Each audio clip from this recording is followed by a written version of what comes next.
예수께서 대답하여 이르시되 나는 이스라엘 집에 잃어버린 양 외에는 다른 데로 보내심을 받지 아니하였노라 하시니 여자가 와서 예수께 절하며 이르되 주여 저를 도우소서. 대답하여 이르시되 자녀의 떡을 취하여 개들에게 던짐이 마땅하지 아니하니라. 여자가 이르되 주여 올소이다마는 개들도 제 주인의 상에서 떨어지는 부스러기를 먹나이다 하니 이에 예수께서 대답하여 이르시되 여자여 내 믿음이 크도다. 내 소원대로 되리라 하시니 그때로부터 그의 딸이 나으니라. 아멘. 오늘 말씀의 제목은 내 믿음이 크도다. 한번 따라할까요? 내 믿음이 크도다. 오늘 본문 말씀을 보면 가나안 여인이 나오는데요. 이스라엘 사람이 아닌 이방인입니다. 이 여인이 예수님께 찾아와서 자신의 귀신 들린 딸을 고쳐달라고 간청을 하죠. 이 여인의 청을 듣고 예수님께서는 23절을 보니까 한 말씀도 대답을 하지 않으셨습니다. 제자들이 예수님, 저 여인에게 뭔가를 해주셔야 되지 않겠습니까? 라고 하니까 24절에 보면 예수님께서 나는 이스라엘 집에 잃어버린 양 외에는 다른 데로 보내심을 받지 아니하였노라. 이렇게 말씀하세요. 이 말씀은 당시의 유대인들, 이스라엘 사람들이 가지고 있었던 생각입니다. 구약에 예언된 메시아는 오직 이스라엘을 위한 메시아다. 자기들만이 선민, 하나님의 백성이라고 믿었기 때문이에요. 물론 예수님은 온 세상의 영혼들을 구원하기 위해서 오셨지만 이때는 당시 유대인들이 가지고 있었던 생각을 말씀하신 것입니다. 나는 이방인이 아닌 이스라엘 백성들을 위해서 보내심을 받았다. 근데 그럼에도 불구하고 이 여인이 계속해서 부탁을 하니까 예수님께서 뭐라고 하십니까? 26절에 자녀의 떡을 취하여 개들에게 던짐이 마땅하지 아니하니라. 당시 유대인들은 이방 사람들을 이 개처럼 취급하고 무시했잖아요.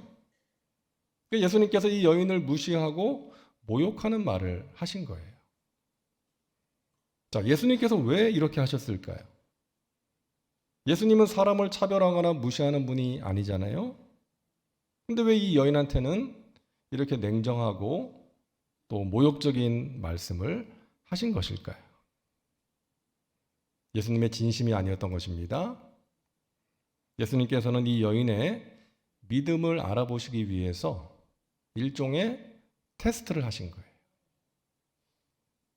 결론부터 말씀드리면 이 여인은 예수님의 테스트에 합격했습니다. 자, 28절을 우리 같이 읽겠습니다. 이에 예수께서 대답하여 이르시되 여자여 내 믿음이 크도다. 내 소원대로 되리라 하시니 그때로부터 그의 딸이 나으니라. 아멘. 이 여인의 믿음을 통해서 예수님께 인정을 받았고 결국 딸이 낳게 되었습니다. 사랑하는 여러분, 큰 믿음의 사람 되시기를 바랍니다. 우리가 이 믿음에 있어서는 좀 욕심을 가져야 돼요.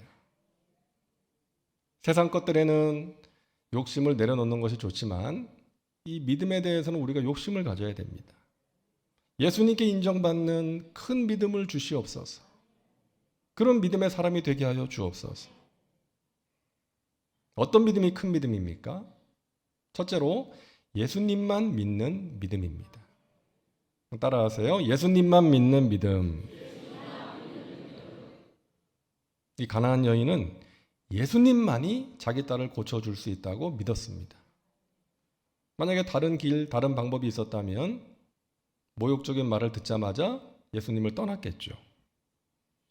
하지만 이 여인은 오직 예수님 밖에는 자신의 문제를 해결해 줄 수 있는 분이 없다라고 믿었기 때문에 끝까지 예수님께 간청을 했던 것입니다. 간혹 보면 예수님을 믿는다고 하면서 돈을 믿는 사람들이 있더라고요. 돈이면 다 돼. 돈이 없으면 안 돼. 이런 생각으로 살아가는 사람들입니다. 또 예수님을 믿는다고 하면서 사람을 믿는 사람도 있더라고요. 힘 있는 사람에게 줄을 대려고 하고 그 사람이 뭔가를 해주기를 기대하는 것이죠. 열왕기 역대기에 나오는 이 유다의 왕 아사는 하나님 보시기에 좋은 일을 많이 했던 그런 왕입니다. 이방 제단과 산당들을 없앴고 또 전쟁을 할 때도 하나님을 의지하고 기도하면서 하나님이 주시는 승리를 경험했어요. 백성들로 하여금 악을 떠나게 하고 하나님을 따르게 했던 그런 왕입니다. 그런데 처음 가졌던 그 마음을 끝까지 지키지를 못했죠. 북이스라엘이 이제 남유다를 침공했을 때 남유다의 왕이었던 아사는 은과 금을 아람 왕한테 보내서 자기들을 도와달라 그래요. 그 당시에 아람은 북이스라엘하고 동맹국이었습니다. 그러니까 북이스라엘이 쳐들어왔으니까 그 북이스라엘과의 동맹을 끊고 자기들과 동맹을 맺자고 이 아사 왕이 아람 왕한테 뇌물을 보낸 거예요. 그래서 결국 아람 왕의 도움으로 북이스라엘을 물리치게 됩니다. 근데 그 일이 있은 뒤에 하나님께서 하나니라는 선지자를 이 아사 왕한테 보내세요. 이 하나니가 말합니다. 왕이시여, 그동안 여러 번의 전쟁에서 이기기 벅찬 상대를 하나님께서 이기게 해주시지 않았습니까? 그때마다 왕이 하나님을 의지하고 기도해서 하나님이 승리를 주셨는데 왜 이번에는 하나님을 의지하지 않고 아람 왕을 의지하셨습니까? 하나님이 기뻐하지 않으십니다. 그러면 자기 잘못을 깨닫고 회개해야 되잖아요. 근데 이 아사 왕이 화가 나가지고 이 선지자를 감옥에 가둬버립니다. 나중에 아사가 병이 들었을 때도 마찬가지였어요. 역대하 16장 12절입니다. 병이 있을 때에 그가 야훼께 구하지 아니하고 의원들에게 구하였더라.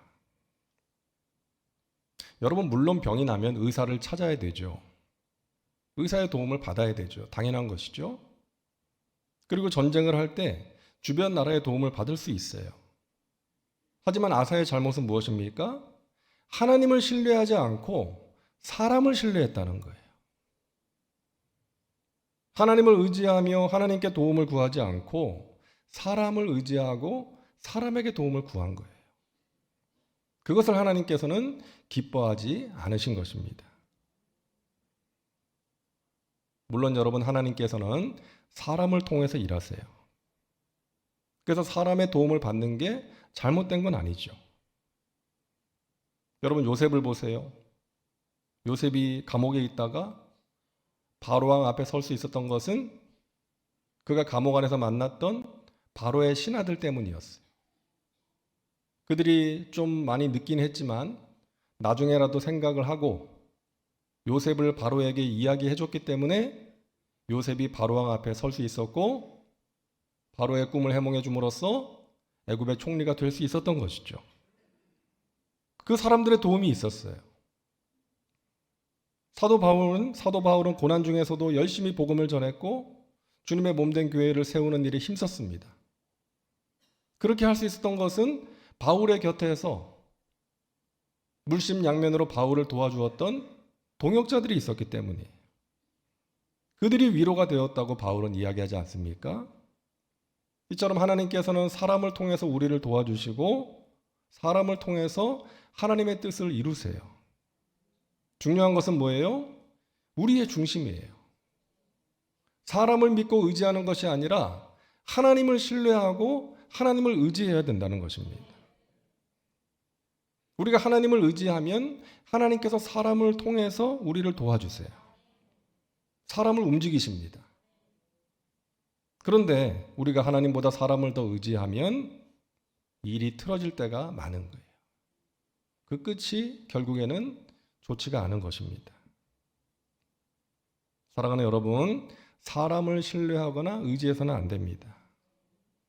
사람은 고마워하고 사랑해야 될 대상이죠. 믿고 의지해야 될 대상은 아닌 것입니다.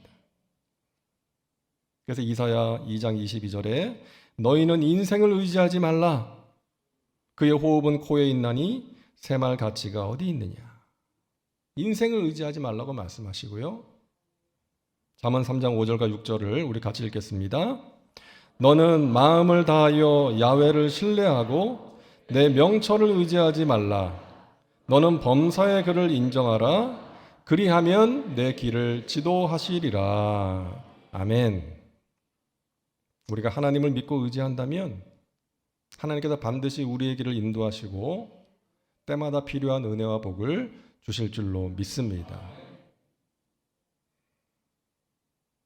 고아의 아버지라는 별명을 가진 조지 뮬러 목사님, 수많은 기도 응답을 받은 것으로 유명하지 않습니까? 어떤 사람에게도 어떤 단체에도 도움을 청하지 않고 오직 하나님의 공급하심으로 3천여 명의 고아들을 먹이고 입히고 교육시켰습니다. 그 기도 응답의 비결을 사람들이 물으면 그때마다 같은 대답을 했대요. 나는 성경 마가복음 11장 24절에 기록된 말씀처럼 그러므로 내가 너희에게 말하노니 무엇이든지 기도하고 구하는 것은 받은 줄로 믿으라. 그리하면 너희에게 그대로 되리라. 이 말씀을 부여잡고 기도할 때마다 반드시 받은 줄로 믿고 기도합니다. 이렇게 대답을 했다는 거예요. 한 번은 아이들에게 먹일 음식이 떨어졌어요. 그래서 하나님께 간절히 기도하는데 멀리 떨어져 있는 빵집에서 빵을 보내줬어요.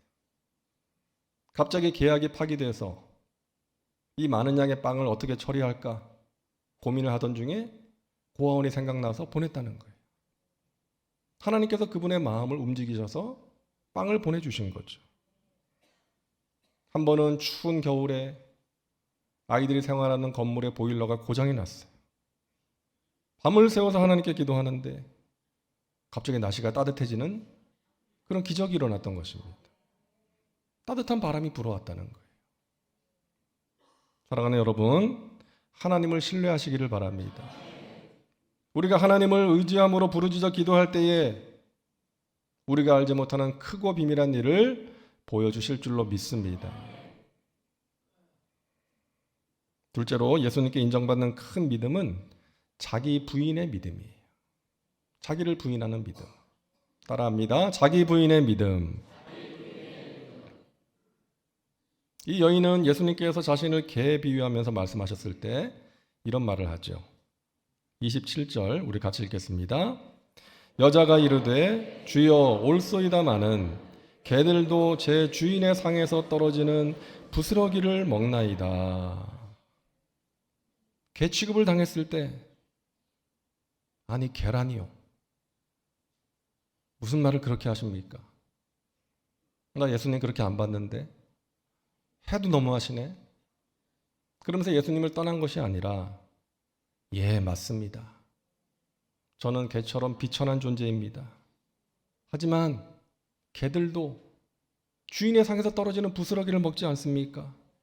저에게 그런 은혜라도 주시옵소서. 은혜를 받을 수만 있다면 자기 체면이나 자존심은 중요하지 않았던 거예요. 다 내려놓은 것입니다. 여러분, 사도 바울은 자신을 죄인 중에 괴수라고 소개합니다. 말로만 그런 것이 아니라 실제로 그렇게 인식을 하고 살았어요. 그래서 그런 자신을 구원해 주신 하나님의 은혜에 날마다 감사했던 것이죠.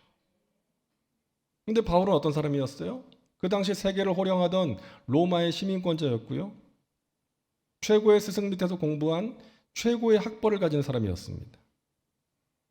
오늘날로 하면 국회의원쯤 되는 사내들인 공회원이었습니다. 율법을 철저하게 지켰습니다. 그런 사람이 자신을 죄인 중에 괴수와 같은 사람이었다라고 말하는 거예요. 여러분, 하나님을 만나고 참된 믿음을 갖게 되면 그렇게 되는 거예요. 하나님 앞에서 자기가 가진 것, 자기 지식 무슨 소용이 있습니까? 나는 아무것도 아닙니다. 겸손하게 자신을 낮추고 하나님 앞에 무릎을 꿇는 거예요. 그리고 오직 하나님의 은혜에 감사하면서 살아가는 것입니다. 여러분, 김수환 추기경이 세상을 떠나기 전에 동성중고등학교 개교 100주년 기념 전시회에 자기가 그린 드로잉 작품을 전시했어요. 이거 뭐 작품이라고 하기도 좀 민망한데 자기 자화상이래요. 그리고 그 밑에다 뭐라고 써놨어요? 바보야 라고 써놨습니다. 왜 이런 제목을 붙였습니까? 라는 질문에 이렇게 대답을 했어요. 인간이 잘났으면 뭐 그리 잘났고 크면 얼마나 크며 알면 얼마나 알겠습니까? 안다고 나대고 어디 가서 대접받길 바라는 게 바보지. 그러고 보면 내가 제일 바보같이 산 것 같아요.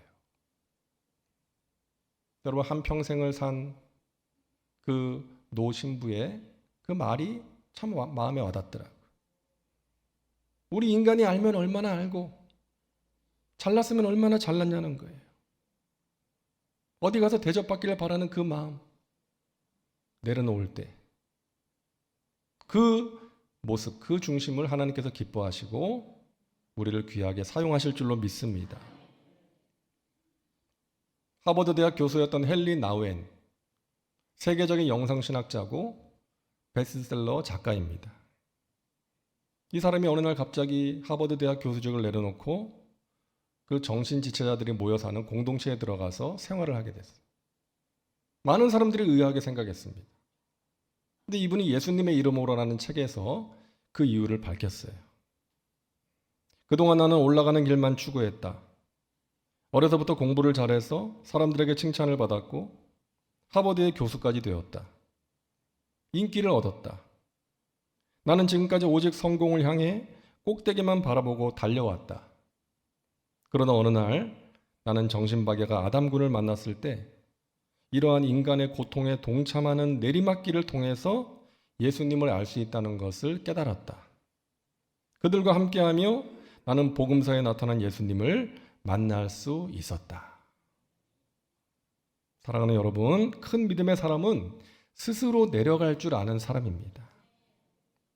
스스로 내려갈 줄 아는 사람. 그리고 그 낮아진 곳에서 예수님을 만나고 은혜를 체험할 줄 아는 사람인 거예요. 나는 허물투성입니다. 하나님의 은혜 아니면 살아갈 수 없습니다. 하면서 겸손하게 자신을 낮추는 그 사람에게 하나님께서 귀한 은혜와 복을 허락해 주시는 것입니다. 셋째로 예수님께 인정받는 큰 믿음은 포기하지 않는 믿음이에요. 따라합니다. 포기하지 않는 믿음. 가나안 여인이 예수님 앞에 무릎을 꿇고 저를 도와주십시오. 제 딸을 고쳐주십시오. 간구했지만 예수님은 아무 대답도 안 하시고 오히려 자신을 무시하고 모욕하는 말씀을 하셨지만 그럼에도 불구하고 이 여인은 끝까지 포기하지 않았습니다. 개들도 주인의 상에서 떨어지는 부스러기를 먹지 않습니까? 저에게 그와 같은 은혜라도 주시옵소서. 여러분, 믿음은 포기하지 않는 것입니다. 하나님의 때를 끝까지 기다리는 것입니다. 인내하는 거예요. 성경에 나오는 믿음의 영웅들은 모두가 인내함으로써 하나님이 행하시는 귀한 일들을 본 사람들이죠. 요셉은 13년 동안 종살이, 감옥살이 하면서 인내했습니다. 모세는 40년 동안 광야에서 백성들을 이끌면서 인내했습니다. 다윗은 10여 년 동안 도망자의 삶을 살면서 인내했던 것이죠. 그 인내 후에 이들을 향하신 하나님의 선하신 뜻이 이루어졌고 하나님이 행하시는 은혜의 역사를 보게 된 줄로 믿습니다. 믿음이 없는 사람은 어려움을 만나면 좌절하고 낙심하고 포기하죠. 하지만 믿음의 사람은 어려움을 만날 때 참고 인내합니다. 믿음의 주요 온전하게 하시는 예수님을 바라보며 인내합니다. 하나님께서 합력하여 선을 이루실 것이고 좋은 일을 주실 것이라는 소망을 가지고 인내하는 것입니다. 고난 뒤에 다가올 영광을 바라보면서 인내하는 것입니다. 여러분 스탠포드 마시멜로 실험이라는 유명한 연구가 있어요. 여러분 마시멜로 아시죠? 그 불에 살짝 구워 먹으면 더 맛있는 그 하얀색 달콤한 간식 아닙니까? 마시멜로. 그러니까 스탠퍼드 대학교 심리학 교수였던 월터 미셸 박사가 이제 고안하고 진행한 실험인데, 이제 아이에게 마시멜로 하나를 주면서 너가 15분 동안 이거 먹지 않고 참으면 하나 더 줄게, 그렇게 말하고 아이의 반응을 관찰한 거예요. 그러니까 아이들의 반응이 다양했겠죠. 어떤 아이는 그 선생님이 나가자마자 바로 먹은 아이도 있었고, 어떤 아이는 조금 참다가 못 견디고 먹은 아이도 있었고, 또 어떤 아이는 끝까지 15분을 먹지 않고 참아서 하나 더 받은 아이도 있었다는 거예요. 여러분, 그리고 그 실험에 참여했던 653명의 꼬마 아이들을 15년이 지난 뒤에 다시 만나서 그들의 삶을 살펴보았대요. 근데 오래 참은 아이일수록 가정이나 학교에서 전반적으로 좋은 모습을 보여주었고 학업 성취도도 높았다는 것입니다. 이것은 어른이 되어서도 마찬가지였대요. 각자 자신의 영역에서 자신이 만족할 만한 삶을 살고 있더라는 것입니다. 이 연구의 결론은 인내와 절제가 삶을 결정짓는 중요한 요소가 된다는 것을 보여준 거예요. 사랑하는 여러분, 저와 여러분을 바라보시는 하나님께서도 자녀된 우리가 인내와 절제의 훈련을 받기를 원하시는 거예요. 야고보서 1장 4절에 인내를 온전히 이루라고 말씀하세요. 이는 너희로 온전하고 구비하여 조금도 부족함이 없는 성숙한 사람이 되게 하려 함이라 라고 말씀하고 계십니다. 여러분, 인내를 온전히 이루시기를 바랍니다. 이 여인이 예수님께 간절하게 부르짖었지만 예수님께서 아무 말씀도 안 하셨던 것처럼 우리도 간절히 기도하는데 하나님께서 응답이 없으실 때가 있죠. 우리를 사랑하시는 하나님, 우리의 기도에 반드시 응답하시는 하나님께서 우리가 부르짖을 때 응답하지 않으시는 것은 아직 때가 되지 않았거나 우리의 믿음을 보시려고 그러시는 거예요. 여러분, 낙심하지 마시고 신실하신 하나님을 믿음으로 끝까지 기도하시기를 바랍니다. 하나님을 믿음으로 인내하시기를 바랍니다. 성숙한 사람은 인내하는 사람, 기다릴 줄 아는 사람이에요. 사람에 대해서, 어떤 문제에 대해서 기다릴 줄 아는 것입니다. 우리 예수님이 그러셨잖아요. 제자들을 참고 기다려 주셨습니다. 여러분, 제자들은 예수님하고 같이 생활을 했는데도 예수님이 말씀하시는 하나님의 나라를 이해하지를 못했어요. 정치적인 그런 메시아로 예수님을 생각했고, 그 예수님께서 주시는 로마의 압제로부터 해방된 그 나라만 생각을 했던 거예요. 장차 예수님이 왕좌에 오르시면 우리를 예수님 좌우편에 좀 앉혀주세요라고 로비도 하지 않았습니까? 또 수제자 베드로는 어땠습니까? 3번이나 예수님을 부인했어요. 저주하면서. 예수님께서 너 같은 놈 필요 없어 그랬다면 아마 베드로는 평생 죄책감을 가지고 불행한 삶을 살았을 것입니다. 하지만 부활하신 예수님, 고기를 잡고 있는 베드로를 찾아가셔서 베드로야, 내가 너를 사랑하는데 너는 나를 사랑하니? 그 질문을 통해서, 베드로와의 만남을 통해서 베드로를 새롭게 하시고 치유해 주셨어요. 나중에 베드로가 얼마나 큰 일을 했습니까? 여러분, 예수님께서 십자가에 달려 죽으셨을 때 세상은 크게 달라진 게 없었어요. 여전히 죄인들로 넘쳐나고 병자들로 넘쳐났습니다. 남은 것은 제자들 몇 명뿐이었습니다. 그나마 부인하고 도망갔죠. 그런데 예수님은 뭐라 그러십니까? 내가 다 이루었다. 지금 눈에 보이는 것 생각하면, 눈에 보이는 것만 봤다면 그런 말씀을 하실 수가 없는 거예요. 하지만 예수님은 하나님이 행하실 일, 그리고 하나님의 스케줄을 신뢰하셨던 것입니다. 그래서 지금 눈에 보이는 것 없고 손에 잡히는 것 없고 귀에 들리는 것이 없어도 내가 다 이루었다, 하나님의 뜻이 다 이루어졌다, 그런 고백을 하실 수가 있었던 거예요. 사랑하는 여러분, 우리도 예수님처럼 하나님의 스케줄을 신뢰할 수 있어야 합니다. 지금 우리 눈앞에 보이는 것이 어둡고 암울한 현실이라 할지라도 하나님이 하라고 하시는 일을 하면서 우리는 기다려야 되는 거예요. 그것이 믿음인 것입니다. 여러분, 그와 같은 큰 믿음을 갖게 되시기를 주님의 이름으로 축원합니다.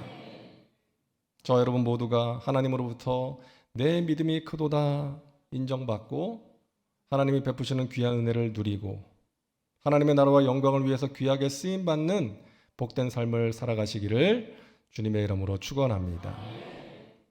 기도합니다.